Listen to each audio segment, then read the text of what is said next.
PoK हमारा है, अब लाहौर की बारी है।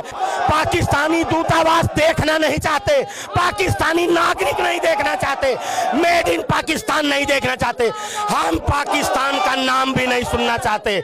हम अब सिर्फ श्री राम का नाम, हिंदुत्व की बात, और कोई भी जातियों में ना बटे, हिंदुत्व में बटे, हिंदू रहे, हिंदू राष्ट्र, हिंदू प्रजा। क्यों तुमने लाहौर वालों के साथ बाजी ब्याई है या टोपी वाला लाहौर तुम्हें ज्यादा पसंद आ गया है? दूसरा कहता है कि हम लाहौर वालों को देखना नहीं चाहते, यानी पाकिस्तानियों को हम देखना नहीं चाहते। अरे तो हम आएंगे तो तुम्हारा वो जो तुम कहते हो राम राम सत ऐसा करेंगे कि फिर तुम्हारी अस्थियां ही बहाएंगे, फिर तुम देखने के काबिल रहोगे कहाँ।